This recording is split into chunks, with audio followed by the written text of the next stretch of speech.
Token உள்ளவங்க mic கொஞ்சம் வாங்கிக்கணும். அஸ்ஸலாமு அலைக்கும். ஒரு உலாமா 20 வயசுக்கு மேல வயதானவர்கள் துவாவா இருந்தா கவலாக்குறேன், அந்த கவலாக்காம விடுறதுல வெட்டப்படுறான் பயணம். அது ஹதீஸ்ல உண்மையா? எத்தனை வயசு? 20 70? சரி சரி. ரெண்டாவது, இந்த தீபாவளிக்கு நம்ம முஸ்லிம் ஜனங்க அதிகமா காசு செலவழிச்சு பசங்களுக்கு பட்டாசு வாங்கி கொடுக்குறாங்க, அவங்களும் சேர்ந்து கொடுத்துறாங்க. இது கொஞ்சம் விழிப்புணர்வு பண்ணுங்க. நல்ல கேள்வி. மொபைல் கேட்கறது 2 கேள்வி கேட்டிருக்கிறாங்க, ரெண்டுமே அத்தியாவசியமானதுதான். முதலாவது கேள்வி என்னவென்றால், 70 வயசுக்கு மேல யாராவது துவா கேட்டாங்கடா, அந்த துவாவை அல்லாஹ் அவசியம் ஏத்துமா? அப்படி ஏத்துக்கிறாம இருக்கிறதுக்கு அல்லாஹ் வெட்கப்படுறான் என்று ஒரு மௌலவி பயான்ல சொல்லியிருக்காங்களே, அப்படி ஏதாவது ஹதீஸ் இருக்கான்னு கேட்கிறாங்க.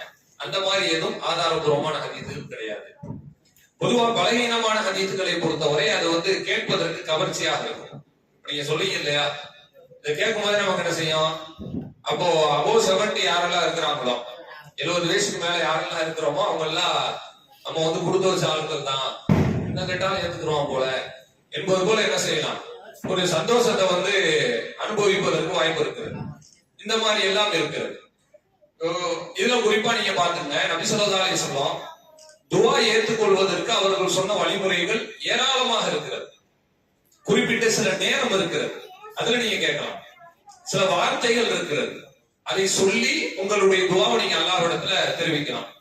குறிப்பிட்ட சில இடங்கள் இருக்கிறது, சில செயல்கள், அந்த செயலோடு சேர்த்து துஆவை கேட்கலாம். இதான் மார்க்கத்தில் உள்ளதே ஒழிய 70 வயசுக்கு மேல கேட்டா அல்லாஹ் உடனே ஏத்துமா என்று சொல்வது என்பது ஆதாரபூர்வமான செய்திகள் கிடையாது. இதுல கேட்காட்டால் நான் அந்த கோட்பாட்டு ரீதியா ஒரு செய்தியை சொல்லலாம். அவங்க கேட்டது அந்த 70 வயசு கேட்கறாங்கல்ல, இது மாதிரி நிறைய விஷயங்கள் இன்னைக்கு நம்முடைய சமுதாயத்தில் பரவி இருக்கிறது. அது என்னன்னா, அந்த ரீல்ஸ் இருக்கு பாருங்களேன், ரீல்ஸ்ல நம்ம ஆட்கள் பண்ற அந்த அட்ராசிட்டி ரொம்ப அதிகமா இருக்கு. யாராவது ஒரு ஆள் என்ன பண்றான், லைக்குக்காக வேண்டிய ஏதாவது ஒண்ணு ஹதீஸ் சொல்லி விடுறான். இது ரொம்ப மோசமான ஒரு நடத்தை அது. ஏன்னாங்க, நம்ம வேற எதுலயாவது ரீல்ஸ் போடுறான்னா அவனை சொல்லி திருத்தலாம், இந்த கோமாளி கூட்டல அடிக்காதீங்களா அப்படின்னு சொல்லி திருத்தலாம். மார்க்கத்தை ரீல்ஸுக்கு யூஸ் பண்ணலாமா சொல்லுங்க? ஒரு ஆள் என்ன செய்யறாப்புல, ரீல்ஸ் போடுறாரு, போட்டுட்டு தயவு செஞ்சு லைக் போட்டுருங்க. மார்க்கத்தை சொல்ற ஒரு ஹதீஸ்னு ஒண்ணு சொல்லிட்டு பிடிச்சவங்க லைக் பண்ணுங்க. எதுக்கு இப்படி லைக் பண்ணணும்? அப்ப இந்த இன்டர்நெட், இந்த ஆண்ட்ராய்டு போன் வந்ததுல என்ன ஆச்சுன்னா, இந்த லைக் பிச்சை கேட்பதனுடைய அதிகமாயிடுச்சு. எதையாவது செஞ்சு லைக் போட மாட்டாங்களா அப்படிங்கிறாங்க. ஏதாவது ஒரு செய்தியை அனுப்பி விட்டு என்ன செய்யறாங்க, லைக் போடணும், இல்லாட்டி நடக்கிறதே வேற அப்படிங்கிற மாதிரி மிரட்டல் விடுகிறார்கள். ஆக இது ஒரு விதமான ஒரு மோகம் தான், அடிக்ஷன் மாதிரி ஆயிடுச்சு. ஆக அப்படி இதெல்லாம் நீங்க ஏத்துக்காங்க. ரீல்ஸ்ல வரலாம் தயவு செஞ்சு ஏத்துக்க வேணாம். நீங்க நம்பகமா ஹதீஸ சொல்றாங்களா அதை நீங்க ஏத்துக்க. புகாரி, முஸ்லிம் அல்லது ஹதீஸ அறிவிப்பாளர் என்னோடு சரியான வரிசையோடு சொல்கிறார்களா, நம்பிக்கையான ஆட்கள் சொல்கிறார்களா?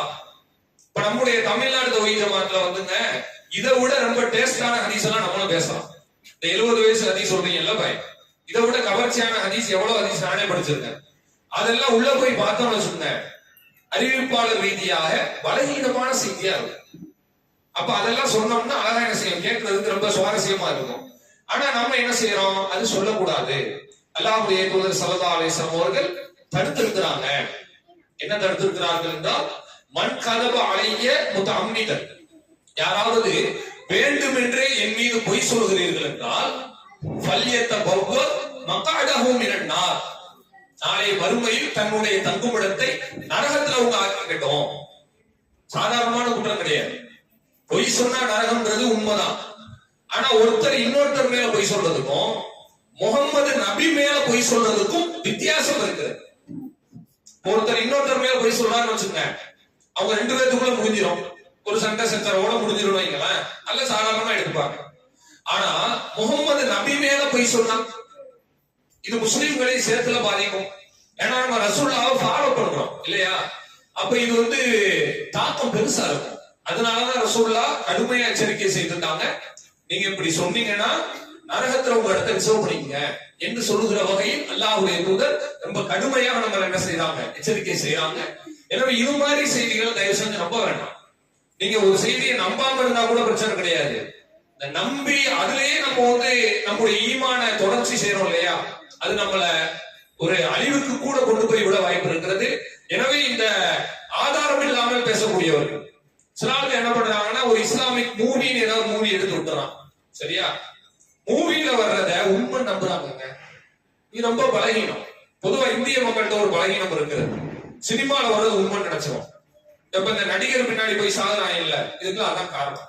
இது மிகப்பெரிய ஒரு முட்டாள்தனத்தினுடைய உச்சம் தான். இப்ப இது மாதிரி நம்ம என்ன செய்யக்கூடாது, மார்க்கத்தை ஒரு படமாக எடுக்கிற பேர்ல ஒருத்தர் எடுத்துட்டு மார்க்கத்துல இல்லாதெல்லாம் கொடுக்குறான்னு வச்சுங்க, அதெல்லாம் நம்ம நம்பிட்டு போக முடியாது, நம்ப வேண்டிய அவசியம் இல்லை. எனவே இந்த செய்தி வந்து ஒரு ஆதாரபூர்வமான செய்தி கிடையாது. நீங்க துவா கேட்கறது எப்ப வேணாலும் கேளுங்க, 70க்கு மேலையும் கேளுங்க, 70 கீழையும் கேளுங்க, குழந்தையா இருக்கும் போது கேளுங்க. நபி அவர்கள் சொல்கிறார்கள், அதாவது இரவினுடைய 3 கடைசி பகுதி, 3 கடைசி பகுதினா இது கூட கொஞ்சம் புரியாத மாதிரி இருக்கும். ரொம்ப எளிமையா சொல்றதா இருந்தா, நைட்ட வந்துங்க நீங்க 3 பங்கா பிரிச்சுங்க. இப்ப மகரிபுடைய பாங்கு ஒரு 5:48, 6 மணி வைங்களேன், புரியறதுக்காக சொல்றேன். ஒரு 10 நிமிஷம் முன்ன பின்ன இருக்கான், புரிவதற்காக சொல்றேன். 6 மணிக்கு மகரிபுடைய பாங்கு, ஃபஜ்ருடைய பாங்கு ஒரு 5 மணி என்று வைத்துக் கொள்ளுங்க. கொஞ்சம் முன்ன பின்ன இருக்கலாம், நான் ஒரு தோராயமாக சொல்றேன். இப்ப 6 to 5 வைத்தால் மொத்தம் எத்தனை மணி நேரம்? 11 மணி நேரம். 11 மணி நேரத்தை நீங்க 3 பங்கா பிரிச்சு வைங்க. 11 நாம 2ஆக பிரித்தால் 5.5 மணி நேரம், 3ஆக பிரித்தால் 9 மணி நேரத்தை 3ஆக பிரிச்சா 3ஆக பிரிச்சிடும் ஒரு பங்கு, மீதமுள்ள 2 மணி நேரம். இத வந்து நீங்க எப்படி பிரிக்கணும்னா 40 நிமிஷம் பக்கம் என்ன செய்யற மாதிரி இருக்கும், பிரிக்கிற மாதிரி இருக்கும், கொஞ்சம் முன்ன பின்ன வரும். இப்ப 3 மணி நேரம் 40 நிமிஷம், 3.25 மணி நேரம், இதுதான் ஒரு பகுதி. 6 மணியில இருந்து 9:45 வரை ஒரு பகுதி, சரியா? 9:45 இருந்து அந்த பக்கம், அதாவது 10:45, 11:45, 12:45, 1:30, ராத்திரி 1:30 மணி வரை அது ஒரு பகுதி. இந்த 1:30 மணியில இருந்து 5 மணி பாங்கு சொல்ற வரை இருக்கு பாருங்களேன், இதுதான் 3 கடைசி பகுதி. சில பேருக்கு 3 கடைசி பகுதினா புரியாது, என்ன சொல்றாங்க 3 கடைசி பகுதி, என்னங்க 3னா என்ன, கடைசினா என்ன அப்படிங்கிற மாதிரி போயிடக்கூடாதுன்றதுக்காகத்தான் சற்று விளக்கமாக சொல்கிறோம். அப்ப இந்த 1:30, 2 பாங்கு முன்ன பின்ன போகும் இல்லையா, எப்படி போனாலுங்க 2 to 4:15 இருக்கு பாருங்க, இந்த 1.25 மணி நேரம் கன்ஃபார்மா உங்களுக்கு வந்து 3 கடைசி பகுதிக்குள்ளதான் வரும். பாங்கு எத்தனை மணிக்கு வேணா போயிட்டு போட்டோம், 5:30 போனாலும் சரி, 4:30 வந்தாலும் சரி, இந்த 2 to 4:15 இது கன்ஃபார்மா என்ன செய்யும், 3 கடைசி பகுதி. இந்த நேரத்தை ரசூலுல்லாஹ் சொல்றாங்க, இந்த நேரத்துல ஒரு மனிதன் அல்லாஹ்விடம் கேட்கிறான்.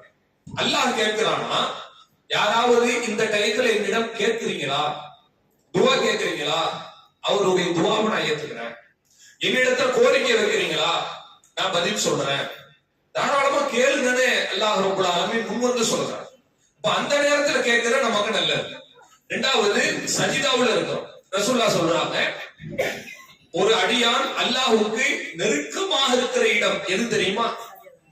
தொழுகையில நின்னு தொழுகிறாங்கல்ல, அது கூட கிடையாது, ருக்கு கூட கிடையாது, வஹுவ சாஜிதும், அவர் சஜிதாவில் இருக்கிற சூழ்நிலை தான். அப்ப சஜிதால இருக்கும் போதுதான் நாம வந்து அல்லாஹ்வுக்கு ரொம்ப நெருக்கமா இருக்கோம். ஏன்னா காலில் விழுந்துட்டோம்ல, அல்லாஹ்வினுடைய காலில் ஒரு தலையை வச்சுட்டோம், இதுக்கப்புறம் வேற என்ன வேணும்? கையேந்தி கேட்கறத விட காலில் விழுந்து கேட்பதுதான் ஒரு மரியாதையினுடைய வெளிப்பாட்டின் உச்சம். அப்ப இதுதான் ரொம்ப நெருக்கமான இடம் என்று தூதர் சொல்கிறார்கள்.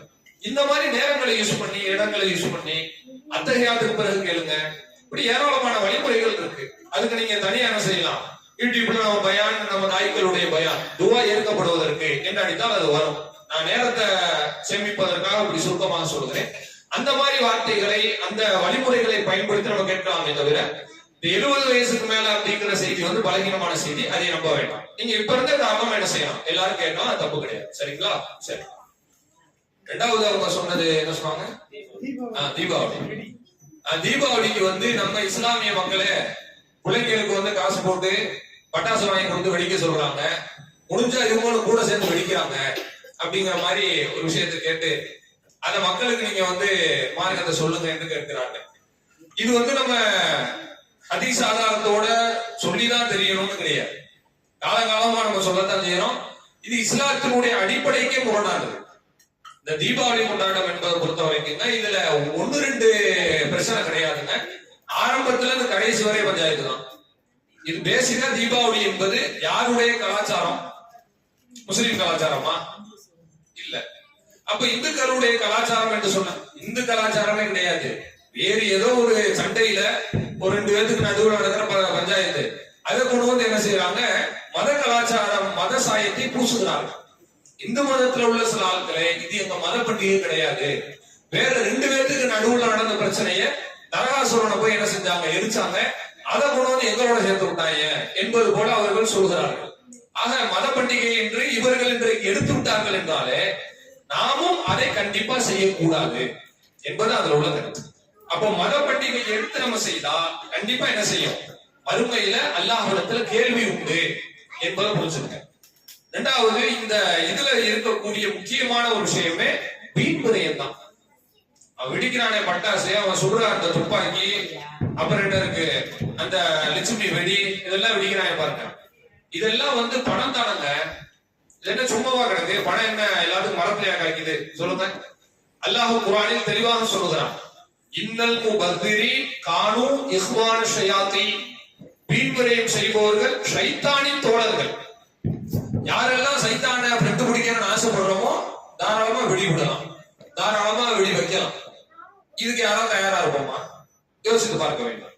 அல்லாஹ் ரப்பல் ஆலமீன் மேலும் சொல்கிறான், குலு வஷ்ரபு, நல்லா சாப்பிடுங்க, சாப்பிடாம நீங்க மிச்சம் முடிங்கன்னு பாருங்க சொல்லல. தேவையானதை நீங்க பருகிக் கொள்ளுங்கள். வலா துஸ்ரிஃபு, வேஸ்ட் மட்டும் பண்ணாதீங்க. யாருக்கும் இல்லாமல் அனாமத்தா பொருளாதாரத்தை செலவழிக்க கூடாது. ஒண்ணு நம்ம சாப்பிடணும் அல்லது இன்னொரு ஒரு ஜீவராசி சாப்பிடணும். சும்மா சும்மா என்ன செய்யாதீங்க, நீங்க வேஸ்ட் பண்ணாதீங்க என்று சொல்கிறது. அப்போ இன்னைக்கு தீபாவளியில முழுக்க முழுக்க என்னதான் நடக்கிறது?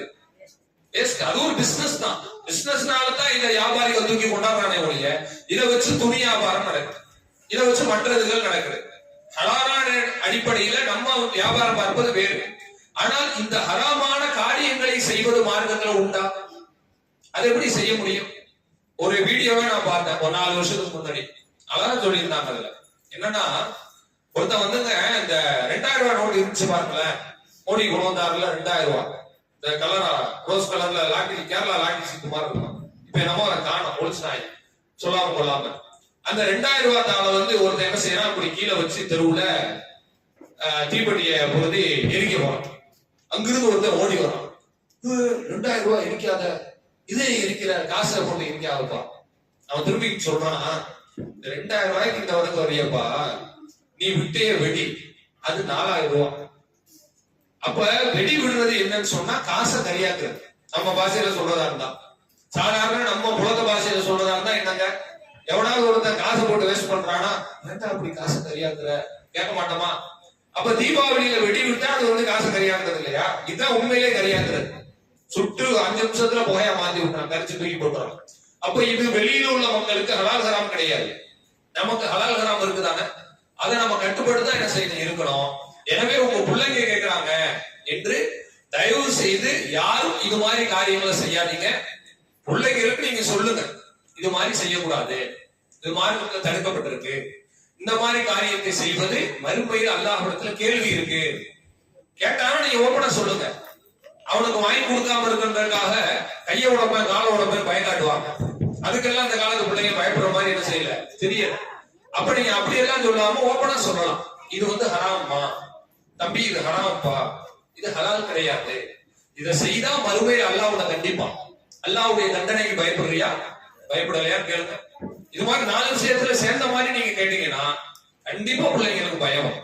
அது வாழ்க்கையில பார்க்கவும் செய்யறோம். ஒரு சகோதரரே சொல்ற 6 வயசு புள்ள, அதுக்கு என்ன சொல்லி புரிய வைக்க முடியும்? ஆனா அது வெடியெல்லாம் கேட்குது, மற்ற பிள்ளைங்களை பார்த்துட்டு, குறிப்பா முஸ்லீம் பிள்ளைங்க வெடிக்கிற பார்த்துட்டு கேட்கிறாங்க. ஹராம்னு சொன்ன உடனே அந்த குழந்தை அடுத்த வருஷம் இது ஹராம் நான் கேட்க மாட்டேன்னு சொல்லுது. இது எவ்வளவு பெரிய மாற்றம்! ஆக இந்த மாதிரி சொல்லி கொடுக்கும் பொழுது மிகப்பெரிய ஒரு மாற்றம் வருவதற்கு வாய்ப்பு இருக்கிறது. எனவே பெற்றோர்கள் பிள்ளைங்களுக்கு இது மாதிரி ஹராமான விஷயத்துல உதவி செய்ய வேண்டாம், நீங்களும் என்ன செய்ய வேண்டாம், இது மாதிரி செய்ய வேண்டாம். இந்த ஆசை, இந்த அபிலாஷைக்கெல்லாம் நம்ம உலகத்துல வரல. ஒரு பொட்டு வெடி வெடிக்கிறப்போ சங்கு சக்கரம் சுத்துறதுக்கும் எல்லாம் நம்ம அனுப்பி விட்டான். சாங்க என்ன செய்வாங்க, தெருவுல உட்காந்து பெரிய ஆட்களே வெடி விட்டு இருக்காங்க, நம்மளே பாக்குறோம். பெண்கள் என்ன செய்வாங்க, தெருவுல உட்காந்து வெடி விடுறாங்க வீட்டுக்கு முன்னாடி. நீங்க ஏமா வெடி விடுறீங்க, வருஷத்துல ஒரு நாள் பாய் ஆசையா இருக்கு அப்படிங்கிறாங்க. இது என்ன, இதுக்கு அல்லாஹ் அனுப்புனா? துன்யா சிஜுல் மூமின், இந்த துன்யா என்பதே மூமின்களுக்கு சிறைச்சாலைன்னு சொன்ன பின்னாடி ஜெயில் கைதி தான். நம்ம ஜெயில் கைதி எப்படி இருக்கணும் அப்படிதான் இருக்கணுமே ஒழிய, கைதி எப்படின்னு நம்ம போனோம்னா திருப்பி தூக்கி என்ன செஞ்சுருவாங்க, ஜெயில வச்சிருவாங்க. அந்த மாதிரி நம்ம மறுமையில தண்டனை அனுபவிக்க வாய்ப்பு இருக்கிறது என்பதை பயந்து இது மாதிரியான காரியங்களை நாமும் தவிர்த்து கொண்டு பிறருக்கும் இதை கொடுக்காம தவிர்த்து கொள்ள வேண்டும் என்பதுதான் அவங்களுடைய கேள்விக்கான பதில். சரி, டோக்கன் நம்பர் 5.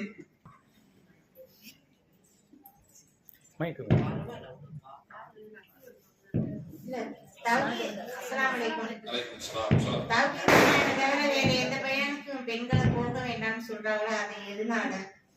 சரி, அதாவது அவங்க என்ன கேக்குறாங்கன்னா, தௌஹீது பயான தவிர வேற எந்த பயானுக்கும் போக வேண்டாம்னு சொல்றாங்களே, எதனால அப்படிங்கறது அவங்களுடைய கேள்வி. பொதுவா நம்ம தௌஹீது பயான தவிர எதுக்கும் போகாதீங்க என்று நாம என்ன செய்யல, இந்த இடத்திலும் அப்படி குறிப்பிட்டு சொல்றது.